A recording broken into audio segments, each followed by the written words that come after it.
안녕하세요. 소개 감사합니다. 저는 오늘 연명의료의 현재와 앞으로의 과제라는 주제로 강의를 진행할 예정입니다. 그래서 오늘 말씀드릴 내용은 다음과 같습니다.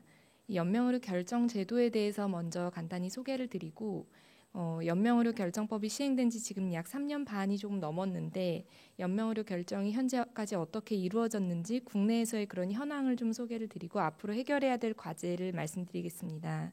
마지막으로 오늘 강의를 들으시는 선생님들께서 연명의료 결정을 직접적으로 담당하시지는 않는 선생님들도 많은 것으로 알고 있는데 그런 상황에서 이제 의사가 어떤 역할을 해야 될지에 대해서 좀 말씀을 드리고 오늘 강의를 마무리하겠습니다. 첫 번째는 연명의료 결정제도 소개입니다. 이제 연명의료 결정제도에 대해서 도입이 된 배경을 좀 먼저 말씀드려야 될 것 같은데요. 많은 선생님들께서 다 아시는 것처럼 1997년에 보라매 병원 사건이 있었고 이후로 의사윤리 지침이 제정이 되었지만 어떠한 법적인 형태로는 이런 것들이 논의가 되지 않고 있었는데 이제 이 논의에 좀 불을 붙인 것이 2009년 세브란스 병원의 김할머니 대법원 판례입니다. 그래서 그 이후로 연명 치료 중지에 대한 지침을 제정을 하고 많은 이제 전문가들이 계속 논의를 해온 끝에 2013년에는 국가생명윤리위원회에서 권고안이 나왔고 2016년에 호스피스 완화의료 및 임종 과정에 있는 환자의 연명의료 결정에 관한 법률을 제정하기로 결정이 되었습니다. 그래서 이것을 소위 연명의료 결정법이라고 하는데 이 연명의료 결정법은 2018년 2월부터 시행이 되었고 2019년 3월에 한 차례 개정이 되어서 현재는 거의 이제 4년을 바라보고 있는 상태입니다. 그래서 일반인들에게 이제 연명의료 결정 제도에 대해서 소개를 하다 보면은 이 그림이 가장 사회에서 잘 인식하고 있는 그림이라고 볼 수 있습니다. 내가 소생하기 힘들어지면 인공호흡기는 끼우지 마라라고 했는데 이제 그 결정을 들어주지 못하고 하면서 이렇게 가족이 후회하게 되는 그림인데요. 연명의료 결정법에 대해서 많은 기사들이 이제 매년 현황이나 이런 것들에 대해서 나오고 있는데 이 사회에서는 이 법을 존엄사법, 안락사법, 웰다잉법 이런 식으로 얘기하기도 합니다. 그래서 연명 치료를 이제 거부하면서 3만 6천 명이나 호흡기를 뗐다 이런 기사가 나오는데 사실 이것은 이제 틀린 말입니다. 그래서 오늘 이 연명의료 결정이라는 게 어떻게 이루어지고 있고 왜 이제 존엄사, 안락사, 웰다잉법과는 조금 다른 실제 내용을 가지고 있는지 뒤에서 말씀을 드리겠습니다. 그래서 연명의료 결정법은 말씀드린 것처럼 호스피스 완화의료 부분도 같이 포함이 되어 있는데요. 크게 볼 때는 임종 과정에 있는 환자에서 그 환자의 최선의 이익을 보장을 하고 자기 결정을 존중해서 인간으로서의 존엄과 가치를 보호하는 것을 목적으로 합니다. 그래서 모든 임종 환자가 다 이 법을 적용받지는 않고 의료기관 윤리위원회가 있는 의료기관에서 이러한 연명의료 결정을 이행을 할 때 이 법이 적용이 됩니다. 그래서 이 법에 대해서 조금 얘기를 먼저 드리기에 앞서서 이제 용어를 좀 법적 용어들을 보아야 될 텐데요. 이제 법 이전에도 말기, 임종기 이런 표현들이 많이 쓰여졌지만 법이 시행되면서 이제 여기 빨간색으로 되어 있는 용어들은 법에서 정의가 되었습니다. 그래서 이 법은 크게 볼 때 이제 건강할 때부터 질병이 진단돼서 그 질병이 말기로 판단되고 환자가 임종기에 이르고 사망하는 그 전체 과정에서 어떻게 연명으로 결정을 할 수 있는지에 좀 초점이 맞추어져 있는데 그중에서 말기 환자라고 하는 텀은 적극적인 치료에도 불구하고 근원적인 회복 가능성이 없고 점차 증상이 악화돼서 수개월 이내에 사망할 것으로 예상되는 진단을 받은 환자를 말합니다. 그래서 말기 판단이 처음에는 법이 시행될 때는 암과 COPD, LC, 에이즈 등 이렇게 4개 질환에 대해서만 가능했는데 법이 개정된 이후에는 현재는 모든 질환에 대해서 가능해진 상태입니다. 조금 다른 표현인데 임종 과정이라고 하는 표현은 회생 가능성이 없고 치료에도 불구하고 회복되지 아니하며 이 부분은 이제 말기와 좀 비슷하게 느껴지는데요.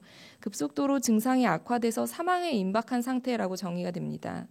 임종 과정은 특정 질환 자체보다는 좀 더 그 환자의 종합적 상태로 판단을 하게 되고 법에서는 이렇게 용어가 정의가 되어 있지만 실제로 법에서 이 말기와 임종 과정에 대한 판단은 의사 2인이 의학적 판단으로 결정을 하도록 하고 있어서 이 부분은 임상적 판단 영역이라고 보고 있습니다. 여기서의 의사 2인은 담당 의사 한 사람과 해당 분야의 전문의 한 사람을 이야기를 합니다. 그래서 여기서 사실 이제 많은 의료진들이 굉장히 많은 어려움을 겪는데요. 우선은 말기에 대해서 우리가 흔히 암과 같은 질환은 말기가 언제인지 많은 의사들이 좀 판단하는 게 쉽지만 암이 아닌 다른 질환들에서 언제가 말기이냐라는 것을 아는 것이 좀 어렵고 아직 그런 의료진들 간의 컨센서스가 충분히 이루어지지 않은 상태에서 이러한 결정들은 내려야 되는 상황이 됩니다. 또한 임종 과정도 이 마지막에 있는 텀을 보면은 사망에 임박한 상태라고 하는데 언제가 사망에 임박한 상태인지를 전적으로 의료진의 판단에 맡기다 보니까 의료진들마다 생각이 다르고 그래서 이제 의료진들 간의 의견 불일치도 있고 의료진과 환자 가족 간의 그런 의견 불일치도 많이 생기는 부분입니다. 그리고 이제 또 다른 하나의 용어를 보면은 제일 중요한 것이 연명의료가 무엇이냐인데요. 흔히 연명의료를 심폐소생술, 인공호흡기, 중환자실 치료 이런 것들과 이제 동일시해서 법 전에는 많이 생각을 했었다면 법이 시행되면서 이 연명의료는 앞서서 본 임종 과정에 있는 환자에게 하는 치료 효과 없이 임종 과정 기간만을 연장하는 의학적 시술이라고 정의를 합니다. 그래서 처음에는 법 시행 때 심폐소생술, 혈액투석, 항암제, 인공호흡기 4가지만 연명의료에 포함이 되었는데 법이 개정되면서 체외생명유지술, 수혈, 혈압상승제도 포함이 되었고 그 밖에 연명의료라고 해서 사실상 의료진의 판단하에 이러한 정의를 만족하는 의료행위는 모두 다 연명의료로 정의할 수 있게 되었습니다.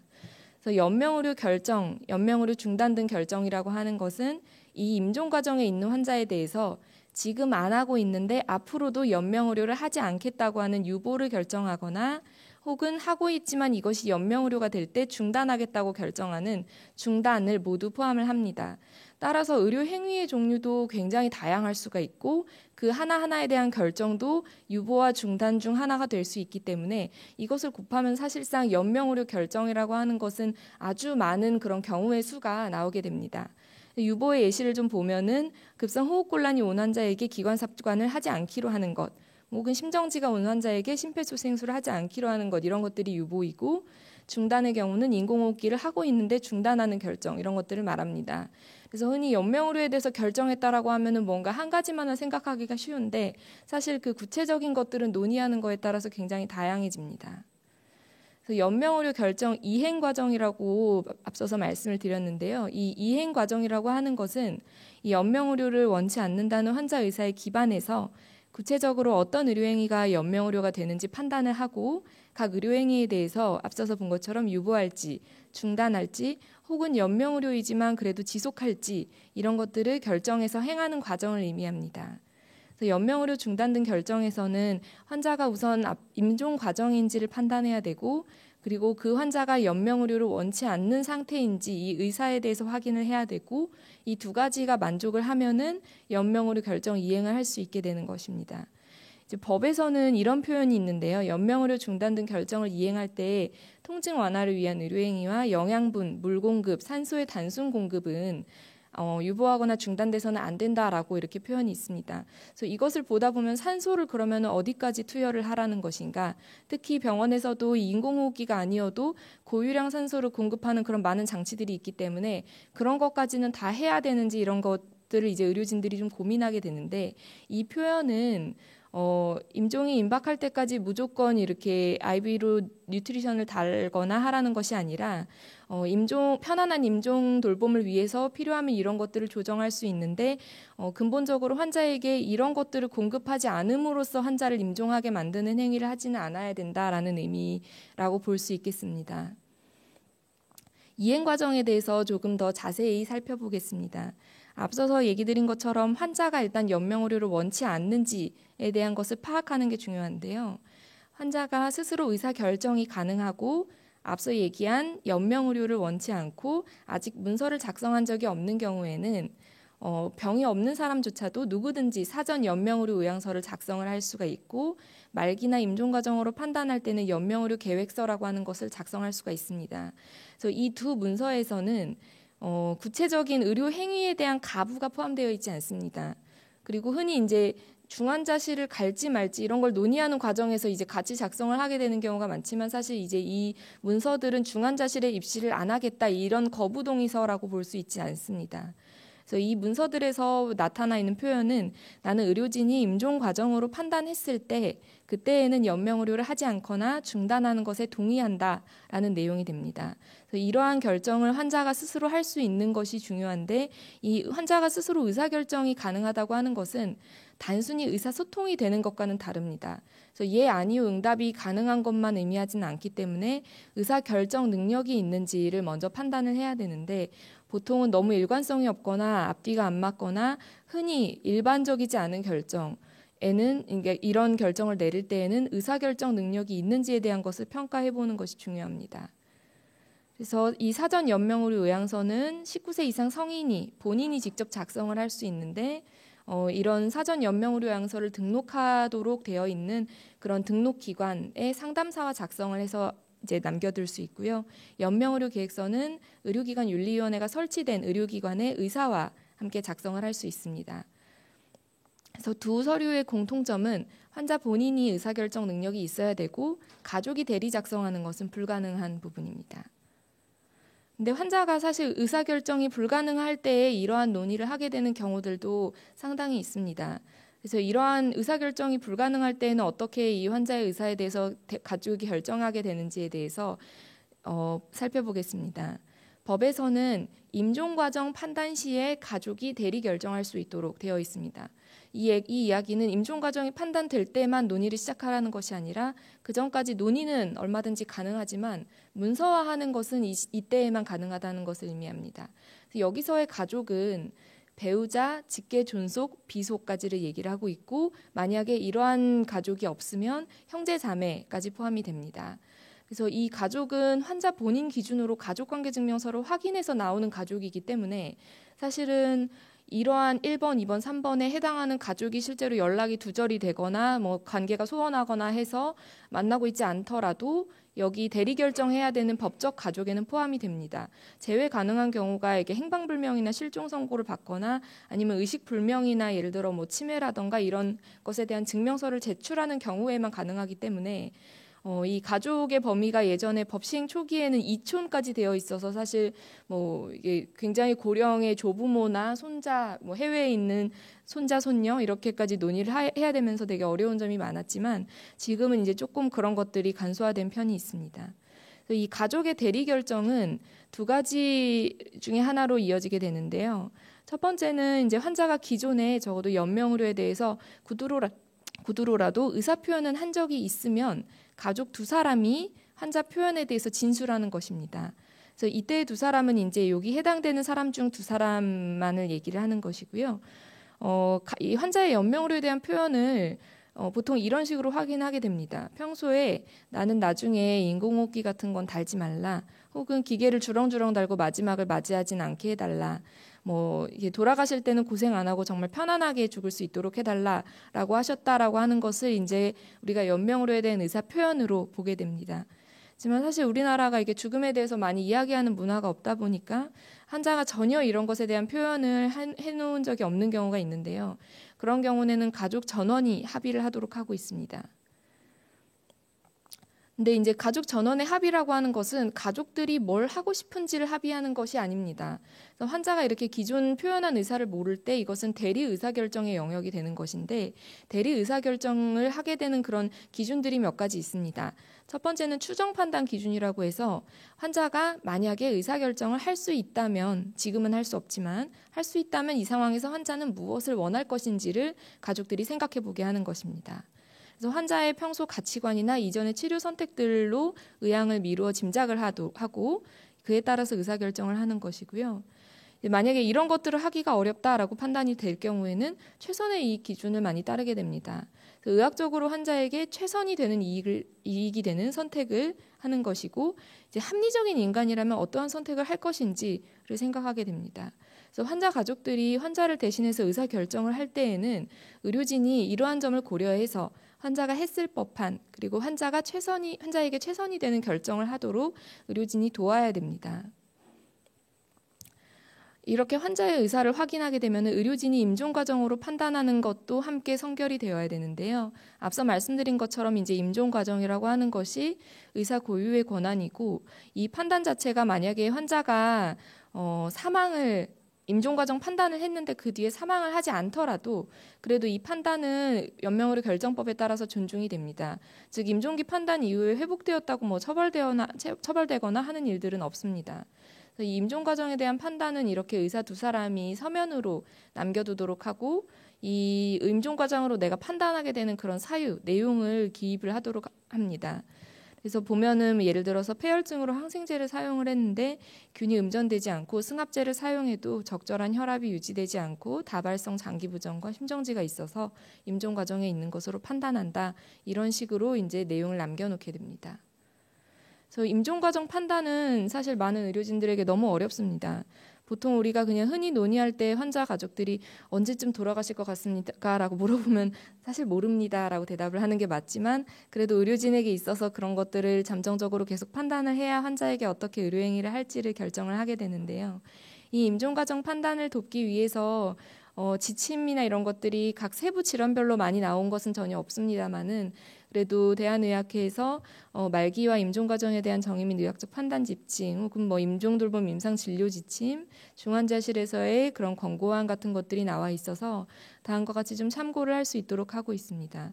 그래서 보통은 만성 질환자나 만성 중증 질환자 같은 경우에는 이렇게 이제 건강이 악화돼서 사망에 이르는 경우를 이제 임종의 그런 일반적인 경로라고 생각을 하게 되고 보통은 이제 이러한 임종 돌봄에 대한 논의를 하는 시점을 임종 과정이라고 판단하도록 권고를 하고 있는데 결국은 아까 얘기한 것처럼 급속도로 죽음이 임박해서 이제 임종 중인 상태만을 얘기하면 정말 이제 액티블리 다잉하고 있는 상태에서만을 우리가 판단을 하게 되다 보니까 정말로 이렇게 편안하게 임종 돌봄을 할 수 있는 그런 기회들을 많이 놓치게 될 수 있습니다. 그래서 너무 늦지 않도록 판단하는 것을 특히 강조를 하고 있는데 다만 또 너무 일찍부터 무조건 이게 치료를 중단하거나 유보하는 식으로 하면은 회복 가능성을 놓칠 수 있기 때문에 둘 사이에서 밸런스를 잘 맞추는 것이 중요하겠습니다. 그래서 이렇게 두 가지 선결 조건을 확인하게 되면은 구체적으로 이행을 어떻게 할 것인지 논의를 하게 되는데 이 논의 과정은 우리가 흔히 공유 의사결정, 단계적 논의의 과정이라고 생각을 하게 됩니다. 그래서 이러한 이행이라고 하는 것이 최종적으로 그 의료행위를 언제 어떻게 하도록 이제 어떻게 하기로 그런 결정을 한 날이지 그 의료행위를 최종적으로 행한 날은 아니기 때문에 계속해서 환자 혹은 이제 환자의 가족과 이렇게 의료진이 같이 지속적으로 논의하면서 그 과정을 조정해 나갈 수 있습니다.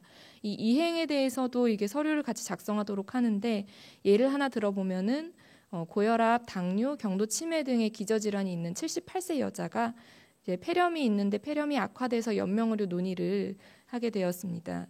경도 치매는 있지만 의사 결정은 가능한 상태여서 환자는 연명의료는 원치 않는다고 했는데 자세한 결정은 내가 지금 하기가 어렵다. 가족들과 했으면 좋겠다라고 해서 의료진이 임종 과정으로 판단하고 가족들과 이러한 연명의료 행위에 대해서 논의를 하게 됩니다.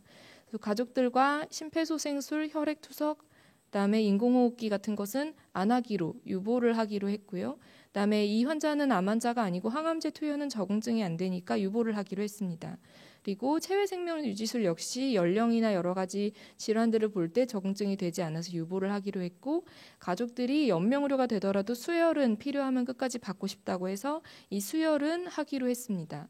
혈압 상승제를 지금 일부 투여를 하고 있는데 임종 과정 중에 점점 혈압이 자연스럽게 떨어지는 것에 대해서는 무의미하게 혈압 상승제를 계속 쓰고 싶지는 않지만 임종이 임박할 때 가족들이 적어도 자리를 지킬 수 있도록 상황에 맞춰서 소량을 써주면 좋겠다라고 해서 유보 혹은 중단을 하거나 하는 것으로 논의를 했고 그 밖에 연명의료로 항생제는 지금은 환자에게 도움이 될 수 있어서 쓰고 있지만 이것도 정말 이렇게 연명의료가 된다고 판단하면은 중단을 했으면 좋겠다. 이렇게 논의를 1차적으로 했고 당연히 이 과정에 있어서 가족들의 생각도 바뀔 수 있고 환자 상태도 변화할 수가 있는데 그런 것들을 이제 반영해서 이런 내용들을 바꾸게 됩니다. 그래서 흔히 우리가 연명의료 결정법 이전에는 더 DNR이라고 하는 텀이 익숙하실 수 있는데 연명의료 결정 제도가 시행이 되면서 DNR은 이제 현실적으로 도저히 법의 절차를 따를 수 없을 때만 제한적으로 사용하도록 되어 있기 때문에 법에 따라서 보호받을 수 있는 결정은 아니라고 하고 있습니다. 제가 있는 서울대병원에서는 이제 이런 식으로 그 기관에서 DNR 작성 요건을 좀 정해서 이렇게 하고 있고 이 DNR 사용에 대해서는 그런 의료기관마다 좀 차이가 있습니다. 그래서 전체 내용을 조금 정리해 보면은 보통은 건강할 때 환자들은 이렇게 자발 내원을 하는 경우가 많습니다. 그래서 사전 연명의료양서 같은 것을 상담하고 작성하고 싶다라고 그렇게 얘기를 하게 되고, 이때에는 의료진이 먼저 권유해 놓는 경우는 많지 않은데요. 질병이 진단되고 난 이후부터 이렇게 쭉 치료를 해오다가 최소한 말기로 판단될 때는 좀 더 의료진이 많이 권유해서 이런 연명의료 계획서를 작성하게 되는 경우가 많고, 환자와 가족이 이런 논의들을 함께 하게 되는 경우가 많습니다. 그래서 이때까지 논의는 이제 주로 포괄적 의미의 연명의료에 대한 의향을 밝혀놓는 것인데, 이제 이 이후에 말기 판단이 된 이후부터 사망까지의 과정에서 지속적으로 환자에게 어떤 치료를 어떻게 하는 것이 좋겠는지에 대한 의사소통을 가져오면서 임종 과정이라고 판단될 때 연명의료 결정 이행을 하게 되는데, 사실 이때에 환자의 역할은 되게 좀 작아집니다. 왜냐하면 환자는 점점 몸이 힘들어지고 의식이 없어지고 하는 경우가 많기 때문에 사실 공유 의사결정이지만 가족의 역할이 굉장히 커지게 되고, 이러한 연명의료 결정 이행이 가능한 의료기관에서만 현재 가능하기 때문에 이행이 불가능한 기관에서 어떠한지에 대한 것은 아직은 좀 많이 알려져 있지 않고, 이 상황에서의 지침이나 이런 것들은 없는 상태입니다. 여기까지 사실 현재 지금 연명의료 결정제도의 소개와 그리고 좀 상황들을 보았는데요. 연명의료 결정제도는 지금 3년 한 8개월 정도가 된 시점에서 굉장히 좀 많은 사람들에게는 좀 점점 많이 알려지고 있습니다. 그래서 사전 연명의료 의향서라고 해서 환자건 환자가 아닌 사람이건 누구든지 성인이라면 작성할 수 있는 이 서식은 최근에 이제 100만 명을 돌파를 했고, 고령자에서 조금 더 많습니다. 그리고 연명의료 계획서의 경우에도 보통 이제 누적으로 한 7만 명 정도가 이제 등록을 했고, 이 연명의료 계획서는 아무래도 상급 종합병원이나 종합병원에서 많이 작성이 되고 있습니다. 그래서 아까 얘기 드린 이 연명의료 중단 등 결정 이행은 이제 최근에 한 18만 건까지 이제 많이 계속 누적이 되고 있는데요. 이 이행되는 현황을 보면은 당연히 주로 이제 상급 종합병원이나 종합병원에서 많이 이행이 되고 있고, 그리고 연명의료 계획서를 본인이 작성한 경우가 한 3분의 1, 그다음에 사전 연명의료 의향서를 작성해서 임종에 이르게 된 작성한 사람이 임종에 이르게 된 경우는 굉장히 아직 적어서 한 4% 정도까지, 그다음에 가족이 대리 의사결정을 하는 경우가 나머지 3분의 2 정도를 차지합니다. 그래서 연명의료 결정법 이후에 이러한 현황을 보기 위해서 국내에서 상당히 여러 연구들이 있었습니다. 이것은 이제 일개 상급 종합병원, 이제 저희 서울대병원 데이터이긴 한데요. 1년 동안 연명의료 결정법 시행되고 나서 이행한 800명 정도를 대상으로 봤을 때 본인이 한 3분의 1 정도에서 이런 결정을 하고, 나머지 70% 정도는 가족이 결정하고, 이제 보통 전체 유보 중단하는 건 중에서 한 90% 정도가 유보를 하는 건이고, 실제로 중단하는 것은 한 10% 정도다. 그리고 중단하는 항목 중에 가장 많은 것은 이제 인공호흡기, 80% 정도가 인공호흡기다라는 것들을 보여주고 있습니다. 그리고 이제 비슷하게 이 일개 상급 종합병원이 아닌 이제 전체 국민건강보험공단 자료가 연계되는 한 7만 명 정도를 대상으로 봤을 때도 그 비율들은 비슷합니다. 그래서 본인 결정을 하는 경우에는 조금 더 이제 이러한 상황에서 많고, 이제 아무래도 디서빌리티가 있거나 동반 질환이 있거나 하는 경우에는 가족이 결정하는 경우가 더 많다고 알려져 있습니다. 이제 이 연구는 한 상급 종합병원에서 연명의료 결정법 전후에 이런 DNR을 작성한 환자, 그리고 연명의료 결정 서식을 작성한 환자를 비교를 좀 해봤더니, 아무래도 연명의료 결정에 대한 서식을 DNR 때보다는 이제 법이 시행된 이후에 작성하는 것이 좀 더 빨라져서, 예전에는 임종이 정말 좀 임박해지는 때에 작성을 주로 했었다면은 지금은 조금 더 일찍 작성을 하는 것처럼 보입니다. 그리고 이제 그 외에도 계속 좀 전반적인 그런 연구 결과들이 계속 누적이 되고 있어서 아무래도 이런 결정을 하는 환자들이 더 호스피스 이용을 좀 많이 하는 것 같은데, 그렇다고 중환자실 이용이나 인공호흡이나 투석이나 이런 것들을 덜 하는 것 같지는 않고, 심폐소생술은 조금 더 감소하는 것 같다, 이런 결과들을 보여주고 있고요. 그리고 이제 암 환자들에서는 아무래도 비암 환자에 비해서 본인 결정이 좀 높고 호스피스 이용을 좀 더 많이 하고 있다고 합니다. 근데 이제 한 연구에서는 이 결정을 위해서 필요한 서식이 굉장히 많은데, 이러한 본인이 이렇게 결정을 하고 하는 과정에서 아직은 절차가 되게 복잡함을 보여주고 있습니다. 그래서 결국 의료 현장에서의 의료진들은 아직도 이 법이 되게 어렵습니다. 특히나 이러한 의사결정 논의에서 가장 어려운 항목은 이제 한 병원에서 조사를 했더니 아무래도 환자와 가족과 논의하는 것이 어렵고 특히 환자 본인과 논의하는 문화가 워낙에 없었다 보니까 이렇게 본인과 논의를 하는 것이 좀 어렵다고 특히 많이 답을 하고 있는데요. 이러한 논의를 하는 시점에서 환자 본인이 이미 의사결정 능력이 없어서 본인 의사표현이 불가능해서 어렵다고 하는 경우가 가장 많고 이 의사결정 능력은 있지만 심각한 신체적, 정신적 고통 상태여서 혹은 가족들이 환자와 논의를 가로막아서 이러한 논의를 하면 환자가 필요한 것까지도 거부할까 봐 두려워서 그리고 환자와 언제 논의를 어떻게 시작해야 될지를 잘 몰라서 이러한 이유들에 따라서 아직은 이제 이런 의사결정 논의들이 여전히 의료진에게는 어렵게 느껴지고 있습니다. 그래서 이 논의를 하는 전 과정을 사전 돌봄 계획이라고 많이 얘기를 하는데 그 사전 돌봄 계획을 의료진들은 아무래도 좀 건강할 때나 혹은 적어도 너무 중증이 아닌 상태에서부터 논의를 하면 좋겠다라고 얘기하고 최소한 중증 질환도 진단받은 시점부터 논의했으면 좋겠다라고 얘기를 많이 하고 있지만 실제로 하게 되는 타이밍은 정말 이렇게 말기라고 판단될 때 혹은 임종이 임박하다라고 판단될 때 많이 하고 있는 것으로 보여서 아직은 이제 논의가 어렵고 이런 논의들이 일찍 이루어지지는 않고 있다는 것을 보여주고 있습니다. 그리고 또 역시 한 상급 종합병원에서 이제 근무하는 전공의들을 대상으로 이러한 조사를 했더니 같은 사례를 놓고도 이 환자가 임종 과정인지 혹은 말기인지 임종 과정으로 말기로 어떻게 판단하기가 어려운지 이런 의견들이 굉장히 많이 갈리고 있고 이후에 치료 방침을 어떻게 하겠냐는 것에 있어서도 일관되지 않게 되게 다양한 응답들이 있습니다. 그래서 결국은 연명의료 결정제도가 전체 큰 틀은 만들어졌지만 의료진들이 이렇게 세세한 것들을 어떻게 결정하게 이렇게 도와야 할지 그런 지침들이 많이 부족하고 이런 의료진들에 대한 교육이 여전히 많이 필요한 상황으로 보입니다.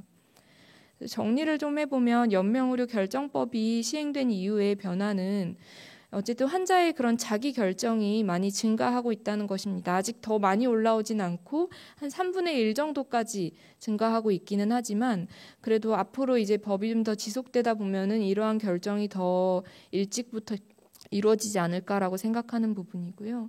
그리고 논의를 아직 충분히 이르지는 않지만 조금 더 이른 시기에 시작하고 있다는 것이 좀 큰 변화입니다.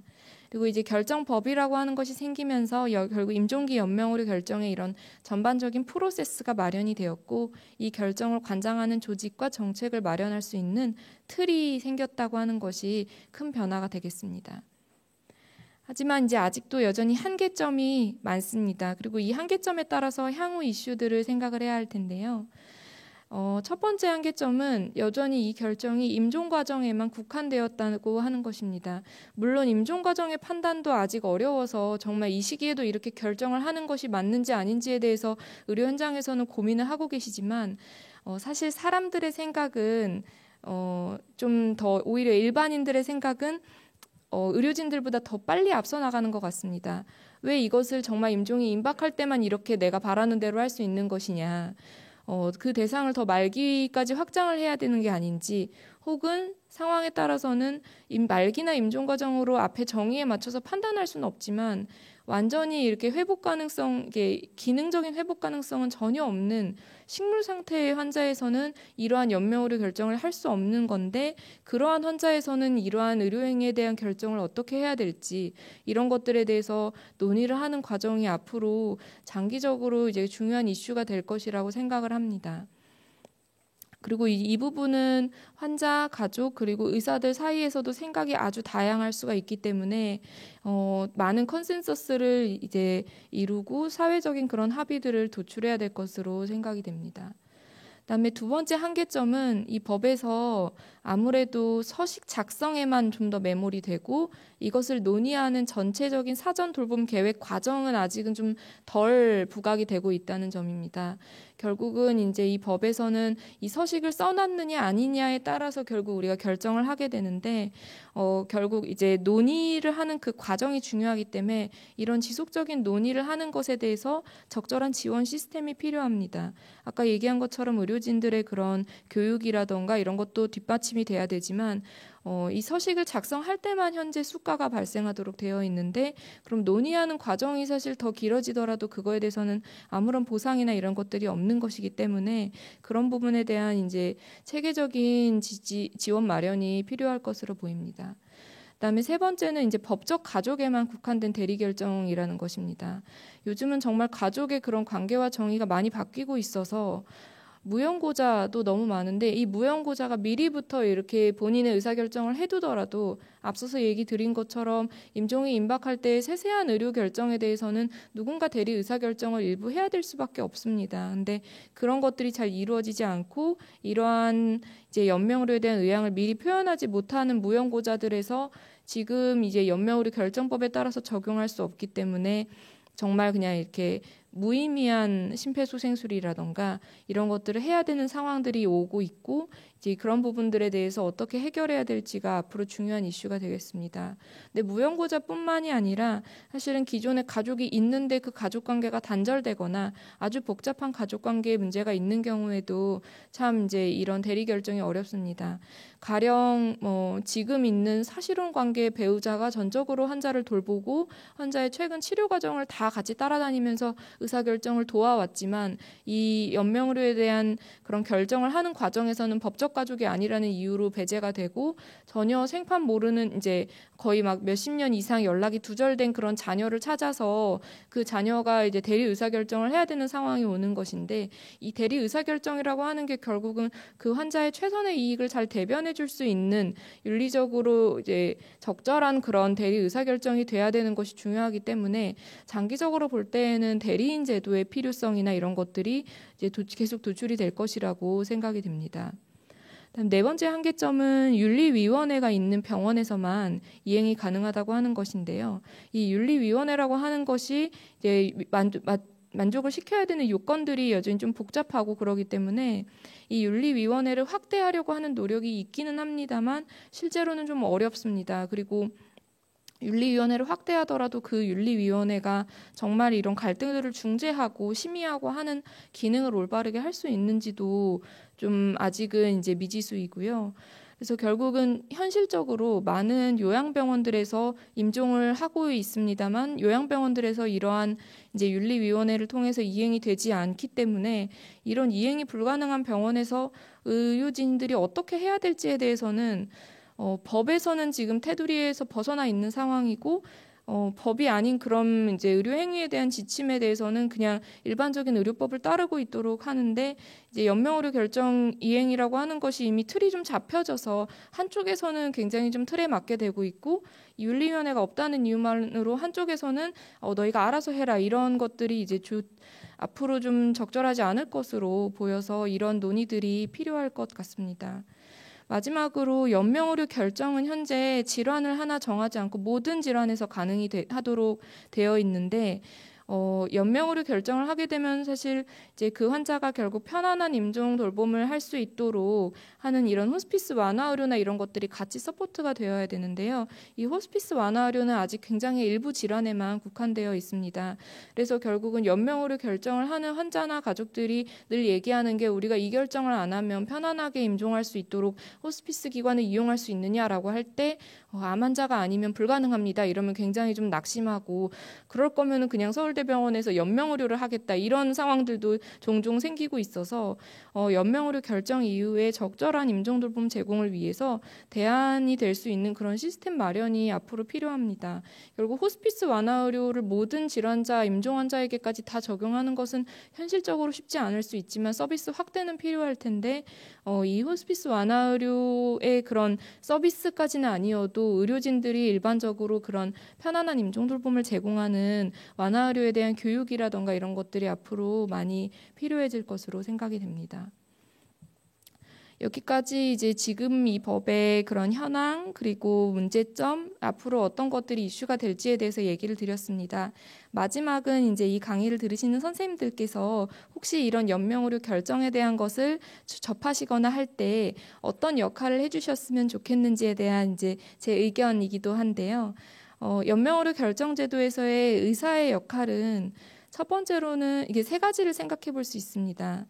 그래서 첫 번째로는 정확한 정보 전달과 오해를 교정하는 것입니다. 그다음에 두 번째는 이 연명의료 결정 제도를 홍보하고 실천하는 것이고요. 세 번째는 바람직한 죽음 문화의 확대를 위한 노력을 하는 것이라고 저는 세 가지 정도를 오늘 뽑아보았습니다. 하나씩 뒤에서 조금 얘기 드려보겠습니다. 먼저 첫 번째는 정확한 정보 전달과 오해 교정인데요. 일반인 환자 가족들에게는 앞서서 본 절차들이 사실은 이 얘기를 들으시는 의료진, 의사 선생님들도 되게 아직 복잡하다라고 느끼시잖아요. 일반인 환자 가족들에게는 정말 너무나 어렵습니다. 특히나 이런 임종 과정에서의 연명의료 결정 이행은 굉장히 어려운데요. 예를 들어 의료진 2인의 임종 과정 판단이라고 하는 것은 이렇게 법에 따라서 의료진들은 하도록 되어 있는데 일반 사람들의 인식은 유의미한 삶을 영위하는 게 불가능하는 게 회복 가능성이 없는 거다라고 하면서 이 부분에서 되게 많은 그런 괴리가 생깁니다. 그래서 의료진은 아직은 회복 가능성이 있다라고 계속 얘기를 하는데 일반인 입장에서는 지금 하고 있는 게 연명의료가 아니면 뭐가 연명의료냐 이렇게 얘기하면서 그런 골이 좁혀지지 않는 경우들이 많이 있고요. 결국은 이제 이 과정에서 정보를 어떻게 전달을 하고 법에서 현재 어찌 보면 한계일 수도 있지만 법에서는 이렇게 규정이 되어 있고 하는 것들을 이제 일반인 환자 가족들에게 이해를 시키는 것들이 필요합니다. 또 한편으로 반대로는 의료진이 가능성이 0%라고 말할 수는 없지만 예후가 불량하고 결국은 임종을 머지않은 시기 내에 하실 가능성이 많다고 생각한다라고 이렇게 하더라도 일반 사람들 입장에서는 왜 희망을 꺾으려고 드느냐, 기적이 없는 건 아니지 않느냐, 회복이 안 되면 왜 지금 치료 계획을 얘기하고 있느냐. 근데 이제 의료진 입장에서는 그래도 할 수 있는 데까지 조금 해보고 정말 안 된다고 판단이 될 때 이런 논의를 더 하고 싶은데 이런 것들이 이제 일반인들에게는 좀 혼란스럽게 느껴지는 부분들이고요. 결국 의료진들은 의학적 불확실성이 있어서 판단하는 게 되게 쉽지 않고 그런 본인이 속해 있는 의사 집단의 문화나 이런 것들도 되게 다양할 수가 있고 그다음에 환자와 기본적으로 좀 신뢰 관계가 떨어지게 되면서 이러한 논의를 하는 것도 되게 어렵게 느껴질 수가 있습니다. 그리고 한편으로는 사실 이제 정말 간과할 수 없는 것이 이렇게 좀 중한 환자를 보다 보면은 이러한 소송에 대한 두려움 같은 것들이 생길 수가 있는데 그런 것들 때문에 조금 더 보수적으로 이게 이야기를 하게 되거나 논의를 조금 더 이렇게 축소해서 얘기를 하게 되는 경우들도 있을 수가 있고요. 일반 사람들의 경우에는 결국은 지식이 부족하고 이해가 부족하고 그다음에 설명을 그렇게 이분들이 이해할 만큼 충분히 듣지는 못하고 또 이런 것들을 이해를 하고 머리로는 알더라도 마음으로 수용이 되게 어렵고 의료진에 대한 불신이나 이런 것들이 있으면서 계속해서 이런 괴리는 많이 이제 현장에서 보여지고 있습니다. 그래서 이게 의료에서도 이 영역은 굉장히 어려운 영역이기 때문에 사람들은 이제 그 직접 담당하는 의료진이 아니더라도 주변의 의사에게 되게 많이 물어보게 됩니다. 근데 주변의 의사는 직접 결정에 참여하지 않기 때문이기도 하지만 이 의사에게도 굉장히 답하기 어려운 문제거든요. 그래서 이런 것들을 이제 어떻게 말해야 될까 하는 그런 고민들을 많이 겪게 되실 수 있는데요.